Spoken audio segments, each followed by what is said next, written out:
The death of Columbo was a long and sputtering one. Like the actor that portrayed him, the series was brought to a protracted and unrecognizable end. The series would occasionally come out with television movie specials up until 2003. In 2008, a script was circulating around, likely to celebrate the series' 40th anniversary, and would have been a send-off for the whole character. But according to the iconic actor's daughter, Catherine, his Alzheimer's was so bad that he forgot he even played the scruffy detective. Peter Falk passed away on June 23rd, 2011, and with it, the series that he was famous for. Yes, his presence can still be felt amongst us today, but the media that carry on his legacy don't have that same falkiness that the original series had. And as of recently, Columbo has had a cultural resurgence as a meme figure, even though he last graced our TV screens as a rumpled detective 22 years ago. Have you seen these memes and wondered what the whole hubbub was about? Today's your lucky day. Do you like Columbo? When the series first started and aired 2 pilot episodes, I feel like they were still trying to get a feel for the character. Columbo was just way too generic and well-groomed for my taste. But in 1971, the series came to its own commercially and artistically when NBC aired this.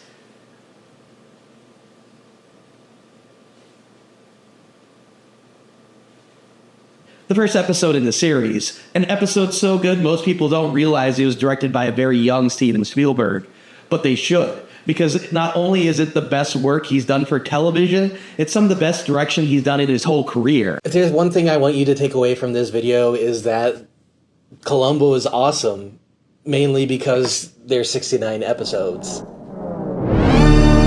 The creation of the scruffy, cigar-chomping detective was out of necessity.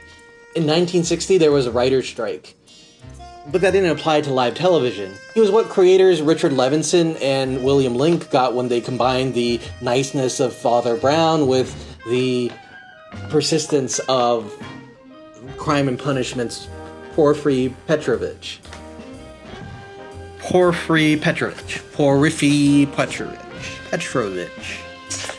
Yeah, that's the detective. Yeah.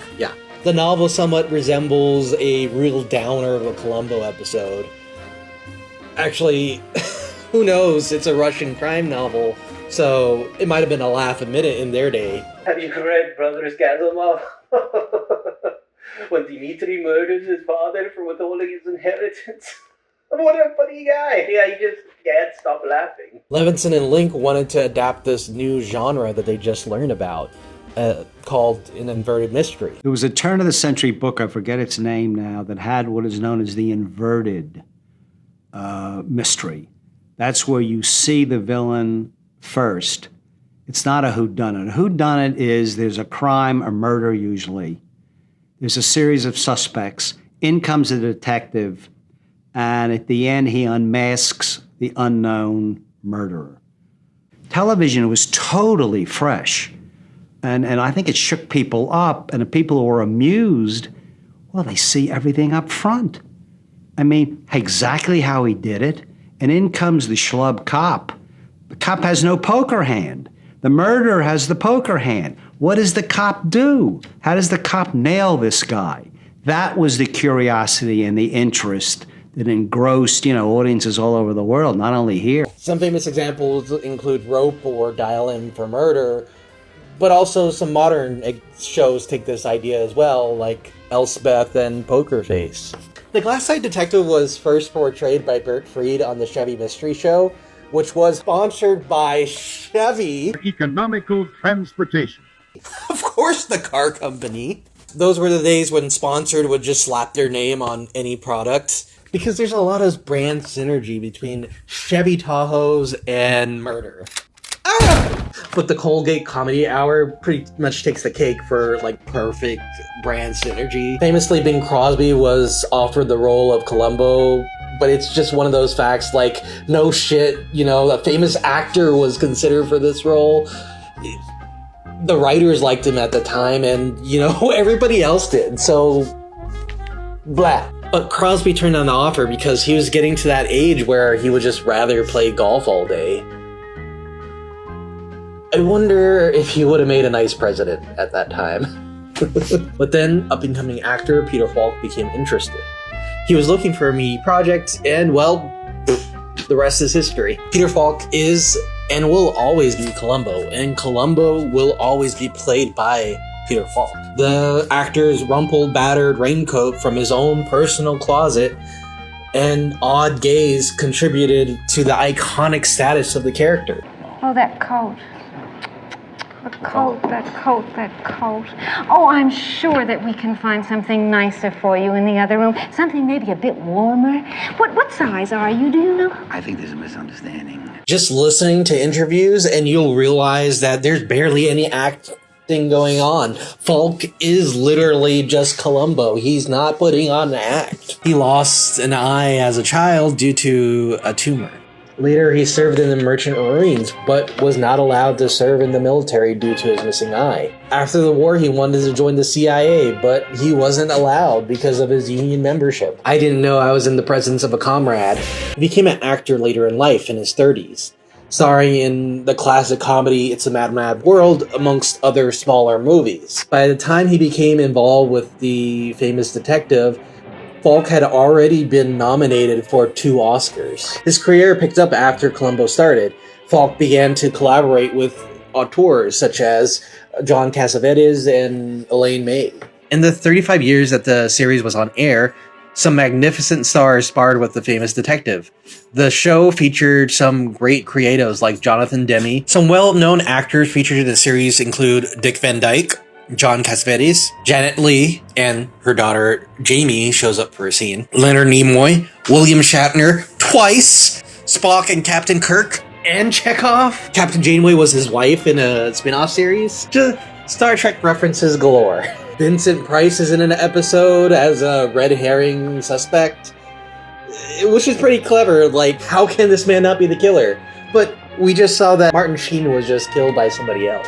It's really fun spotting other actors before they get their big break. People like Jeff Goldblum, Martin Sheen, and Leslie Nielsen have like little small roles here and there. The prestige of the actors and sometimes directors gave this air of quality, like you were watching a movie, like a high quality drama. Each episode is a different TV movie starring Peter Falk and a different cast of characters and different locations. TV movies in the 60s were starting to become a trend. I guess movies weren't too big back then. Well, then you had greater freedom and more diverse experiences in film as the studio system started to break down. But TV exploded at this time. According to the Library of Congress, in 1950, only 9% of households had a TV set.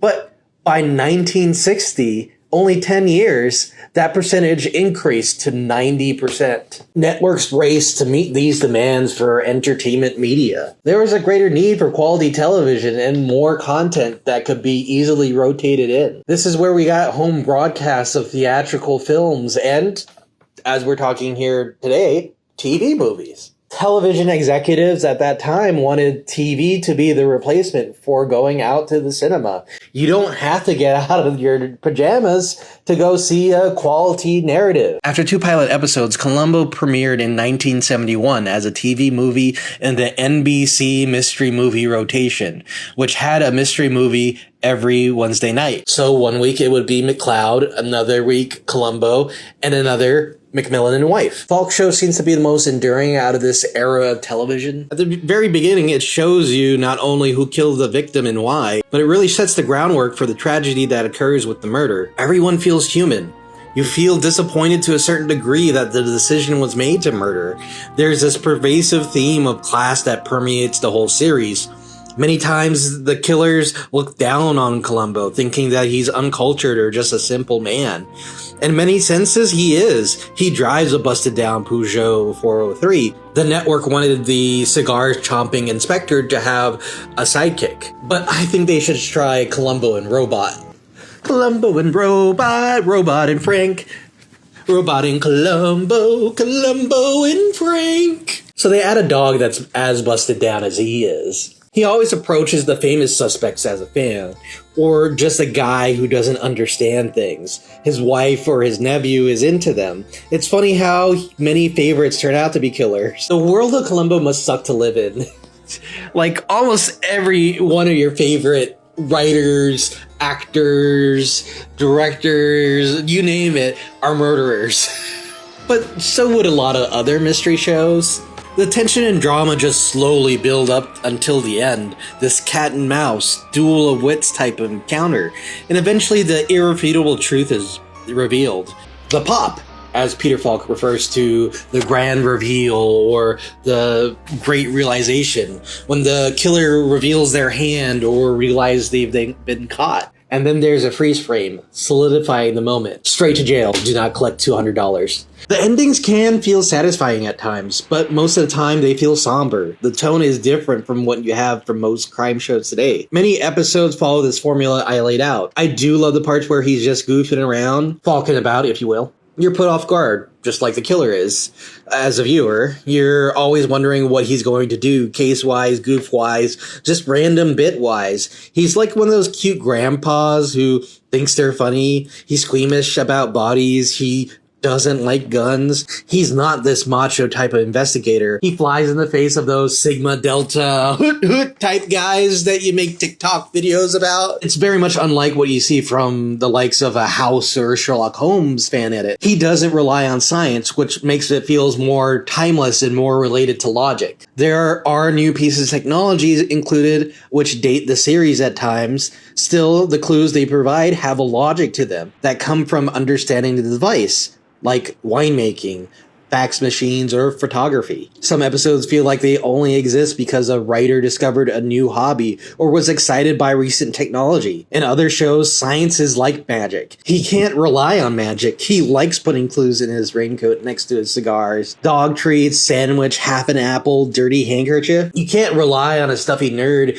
in a lab coat running tests. Logic, reasoning, deductive, and inductive is key. Episodes were often given a 10-day shooting schedule, much more lenient than a regular show due to the larger budget and the fact that these are TV movies, but they often took longer, especially if Falk took more and more control of the series. Writers stopped writing the Columbo part. He's just a guy you can't script. It just doesn't feel as authentic or Columbo-y to have his quirks committed to paper, which is weird because they created a Columbo book series. The whole thing of putting the character on paper.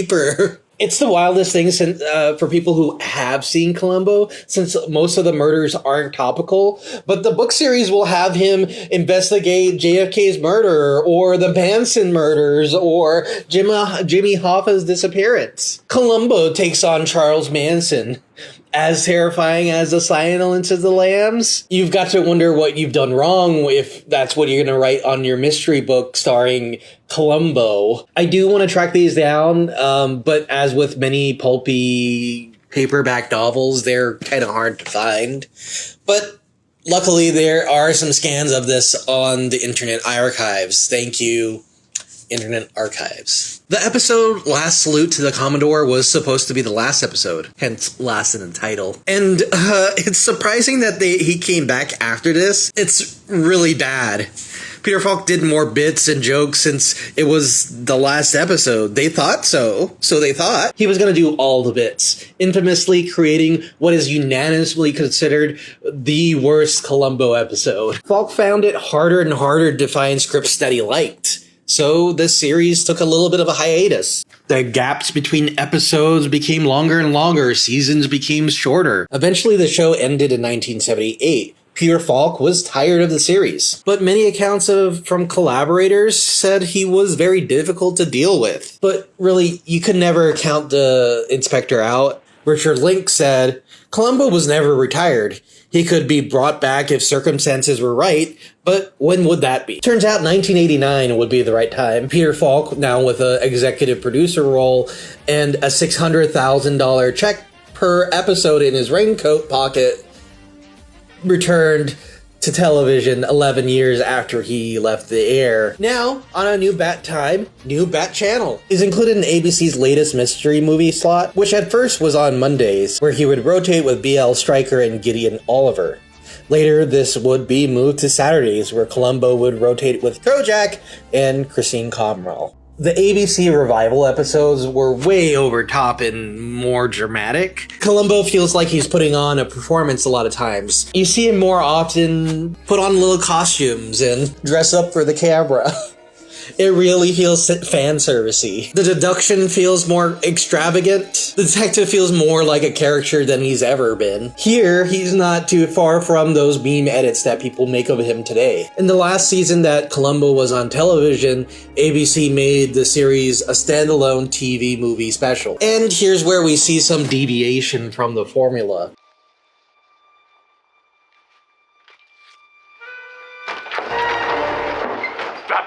See, the problem with Columbo is stray from the formula, and, well, it's not really Columbo. It doesn't play into the strengths. It's what other cop shows do, so really, it's not really differentiating themselves from what's on television at the time. There are a couple episodes here that do that. They were adaptations of some Ed McBain pulp crime novels that Peter Falk really liked, so he forced Columbo into them. And those are some of my least favorite episodes. Columbo Undercover has him somehow even greasier than normal, and No Time to Die feels like a really bad episode of Criminal Minds. Though Criminal Minds is not that good. Sorry to my wife. Well, I guess I'm stuck in the show now, so I guess it's the perfect time to talk about the legacy of Columbo. Most immediately in the wake of their success, Lincoln Levinson also created another TV show that's always on at your grandmother's, Murder, She Wrote, which ditches the inverted mystery format and lasts a good 6 Mrs. Columbos. Oh, you don't know Mrs. Columbo. Mrs. Columbo, where do I start? Well, so NBC tried to follow up with the success of Columbo with Mrs. Columbo. How original. So that's despite resistance from Levinson and Link. The show's hook was that this is the stuff that his wife, Columbo's wife, Mrs. Columbo, she's getting up while her husband is working. There's not really an inverted mystery here. It's just a very conventional mystery show. They refer to Columbo occasionally throughout the show, periodically, but no one really liked the fact that they were trying so hard to force this connection. So they have her divorcing Mr. Columbo and going on her own adventures. One thing we know about Columbo is that he loves his wife very dearly. So I feel like this would never happen to the guy. Peter Falk actually met his second wife, Vera Drew, on set of Fade into Murder. So someone divorced Columbo at some point. You can tell from the way that he talks about her that he loved Vera Drew very dearly. Eventually, for Mrs. Columbo, they drop any connection at all and say that the detective she was married to was definitely not Columbo. It was just some other guy. I don't get why they cared so much about her lore and went through the process of retconning it. Just don't mention it. Why the need to recapture the essence of the character, the show, the soul of it all, and not carry over anything that worked? For me, why Columbo? So, I had originally seen the series in middle school or 5th grade. My grandmother always bought DVDs, and she had the first season. So, I'm not sure why I was particularly drawn to that box set, but by golly, I was drawn in. He's got this charm that makes people fascinated. I'll tell you what the secret is to a good omelet. No eggs, just milk.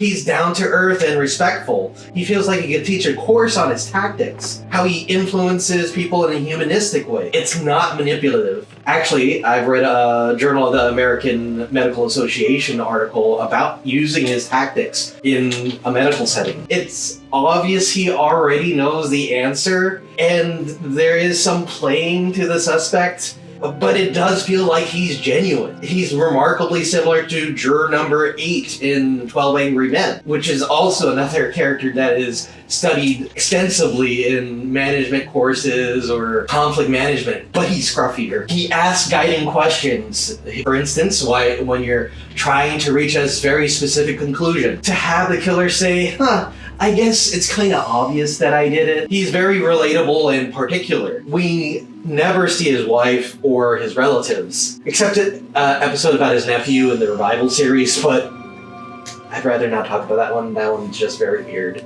We don't know if he's telling the truth about anything he says. He's just very, almost like a Greek deus ex machina. But it does make him feel grounded as a person. He talks about them in a way that disarms many people. You're drawn into the connection. He feels real. Having a family instills trust. Having other people with whom you engage with and talk helps people imagine you as a trustworthy person.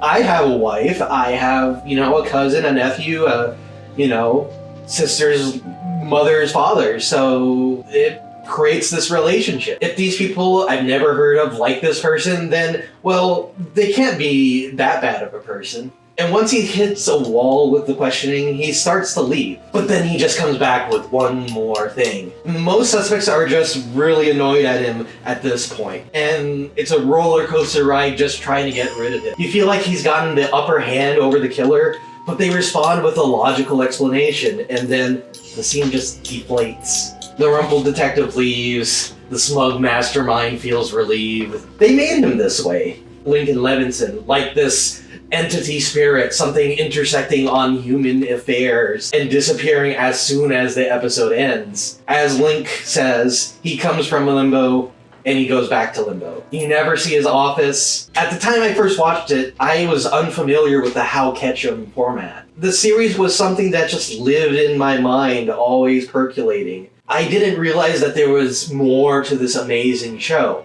My mind just fixated on that 7 episodes I had seen long ago. You do see Columbo-iness in other detective shows. Columbo created the template for modern detective TV shows.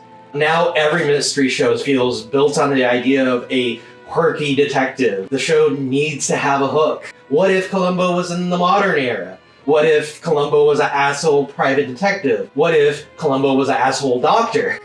Not a doctor of butts, but he's a doctor who is a butt. Not literally a butt, but I'm talking about House, so you get the point. Or creators just put Columbo whole cloth into their show and make him Japanese? The Japanese seem to really like Columbo for some reason. He feels like a meme of an anime, but he's real and American, so... However, these shows don't really capture that same feeling. Many of these shows make the detective a character and have them have an arc over a whole season with plot development. Writers tend to self-insert themselves as the detective, commenting on the world around them and their own personal struggles. No detective show keeps the main detective as a mystery, well, except probably the first Knives Out movie. Benoit Blanc feels like he's doing this Columbo thing where the detective is as mysterious as the murderer. In these movies or shows, the clues should be presented to the audience throughout. So you solve the crime before the reveal. Good for you. That's your reward for paying attention. The satisfaction for completing a puzzle. And a lot of my favorite detective shows have this philosophy. During the 2020 lockdown, many people returned to cozy watching. Columbo was one of those cozy shows that people wrap themselves in to keep their minds off of things. So I've been watching some classic mystery shows due to articles, memes, YouTube videos started to break out into normal people's social media feeds. So much so that the phenomenon became known as Columbo posting. Know Your Meme attributes the trend to the start of the Twitter account Smaller Columbo, which has the TV gumshoe engaging with everyday life. But he's tiny, so things are a little bit more complicated. Tiny Columbo takes the 5'6" Peter Falk and makes her an even shorter king? Does the shorter you are make you the kingier? To hear Peter Falk do his normal Columboisms about normal things, it's really funny. A lot of these smaller memes were boosted by voice actor Gianni Matrigano, who brought awareness to the Detective Columbo posting to a broader audience. With people returning to Columbo came the memes en masse. Tumblr posts, Twitter tweets, or are they Zeets now? And as a person who lives on YouTube essays. In a world where other cop shows felt too reminiscent of current events, For some reason, the cigar chomper got a pass. The edit of the crusty crime solving, trying to understand gender or current culture, felt reassuring when we felt like we couldn't have these conversations with our neighbors, the police, or even our own parents. You get this affirmation in a way from an older generation. The show's formula makes it not really spoilable. Really, even if you see all the memes, it doesn't really change your enjoyment of the series. No matter if you haven't seen a single episode, or if you've seen them all multiple times, you know that Peter Falk will always catch the killer. You see the whole build-up to the murder in the first 20 minutes or so of the episode. Every episode feels like an old friend or relative. He's familiar. You just want to hang out and eat chili with this guy. He seems conservative, but he's actually not. Many younger audiences feel a connection to him, feeling like an underdog, looked down upon by older, more established, wealthier adults. There's a lot for an ordinary person to relate to. The show provides a retro nostalgia to an era that many of us were not around for. It makes me feel like I should have been born in the 70s. But for some reason, I personally feel a yearning for. It's familiar, yet it offers a new experience with its unconventional format. A key element of the Columbo meme has him catching killers using the particularities and specifics of social media, modern technology, or culture. You don't tumble a blog or post a zit or poke a Facebook or something like that. I don't know.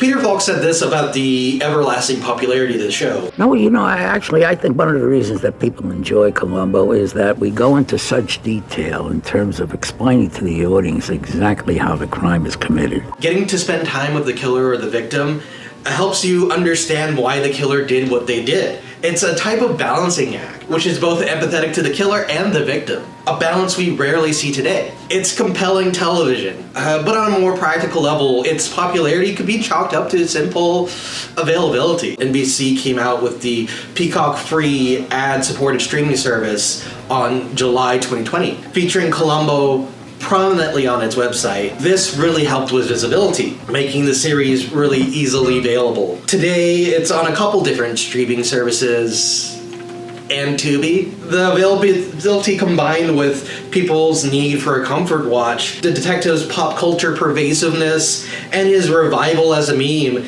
caused the show's revitalization, really. I feel like the official Columbo YouTube and Facebook pages really capitalize on this popularity. It's really easy to have some interns at home crank out these video edits of, the top 10 Columbo reveals or the funniest moments in Columbo while production was frozen. In 2020, I watched the whole series for the first time on Peacock. Then I followed it up with a watch on the DVD collection. And now, excellent Blu-ray collection, which is pretty excellent even though it doesn't have any special features. It does have isolated audio tracks for the Foley and the soundtracks, which is neat, especially for me as someone who's making a video essay on the series. It uses a 4K remaster that NBC Universal was just sitting on for some reason, but it's the best way to watch the series right now. Upon picking up the DVD box set of the series, I discovered a TV special tucked away in the special features from a short-lived cable channel called Sleuth TV. And I have a big gripe about it. One of the greatest American detectives of all time is Magnum P.I. He's the number one. And Columbo's number two? What? Half of the segment talks about how a hot Tom Selleck is, but he's not the best detective. People just voted for him because he's conventionally attractive. Which, to be honest, he's not even the hottest American detective. Because we all know who's at the top of the line. Give me a man after midnight. To double down on the insanity, they put famous American Sherlock Holmes at number 10 over Harry Callahan. Insane. But nonetheless, Columbo's impact on the old and the young cannot be understated. He appeared frequently in various forms of media. Bronze statues, board games, but most importantly, pop culture. Sesame Street had Columbo, a sheep detective who solved nursery rhyme crimes. Mad Magazine had Plug Dumbo, who annoy suspects into confessing. Then you have shows that have their characters impersonate the iconic gumshoe for an episode, like Sonic X or The Simpsons or the Phoenix Wright series. My obsession with this odd show from the 70s might seem a little weird. I mean, I just think it's really neat. It calls back to Richard Link's point of wanting Columbo to come from nothing and return to nothing. It makes it feel like he could appear anywhere. It's funny when you see him interacting with other famous characters or stories. He simply just slots into any situation that's familiar and new. In a society that there's a lot of injustice and class imbalance, curling up with the short king sleuth and seeing the rich and powerful become too bold and brash that they lose to a short king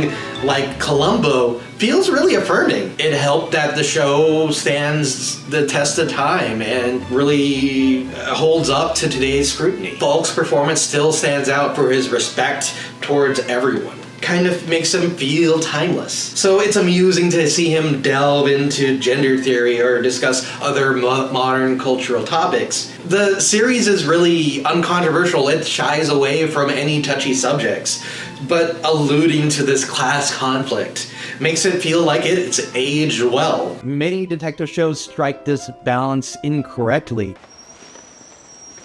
Hope we both have fun tonight, pal.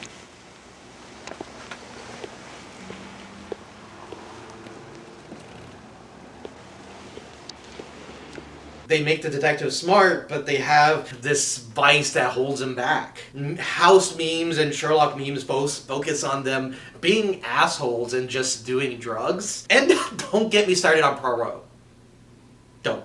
The resurgence of Columbo is a yearning for a simpler time. You think that having a killer shown at the beginning would make it boring, but it doesn't. Law and Order will spend only 22 minutes or so on the investigation, and that's split up amongst other suspects and the whole courtroom baloney. You don't get the back and forth, and it just really serves propaganda. People meme the dun-dun more so than the show itself. Well, except that one time that the Paul brothers were an incel, John, Jake, Tom, whoever, and got blasted on SVU. Or when Justin Bieber got blasted. The 10s were a weird era for network television. People tend to refer to sleuthing as Columboing someone or something. Feels like more than any other detective. He's more ingrained to American culture than any other gumshoe, I'd argue. The inspector is the quintessential snoop. Yes, there are longer running and more prolific investigators, but the phrase Columbo meets blank favorite character is bound to just give a giggle. My bad art can inspire others and inform others. Creation is worth it. Everything disappears, and that's okay. I lead back to the void in the apartment. Cut back to Sean is reading the script to Aaron. So, what do you think? Well, it's interesting. I think I'm okay with that. Thanks, Aaron. Columbo and Robot, Robot and Columbo, Robot and Frank, Robot and Frank, Frank and Robots.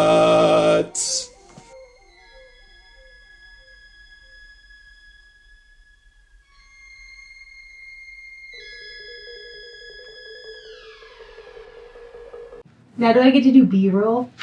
If you want to, that's all. Yeah, this is what you pay extra for in the special features. Can this be, what's the thing, you know? The post-credit scene? It can be the post-credit Can I scene. show all your friends all my cool stuff on my bedside table? This is my screaming goat. Hi everyone, this is my wife Erin. She has a couple things to show you. This is my little duck. They have a depressed version, but I got the happy one. Because we need the happiness, yeah. See? And it has 3 modes. Yeah. It's pretty cool. And this is my dog. Stella! Stella! She didn't come. No, I think she's sleeping. Or pretending to sleep. That could be me, but... She just ate a heavy meal, so... And she got a couple pieces of pasta because it fell. Wow, after the doctor said no more human food. And I've been trying to say no more human food too. But okay, let's do 2 more takes and then we're good. Did I have to still be me saying it exactly? You don't have to. You could improvise. So whatever you feel feels right in the emotion of you give your honest thoughts. Ooh, I should be playing with. Wait, I didn't show them my squishy. Orb. Yeah, see, it's squishy. The shot is a little wide, so it's really It's squishy. It's a squishy. See. Yeah. Yeah. Show your friends my squishy. They have to know. Okay, my hobby. I'll dedicate an episode to here's all my wife's favorite things.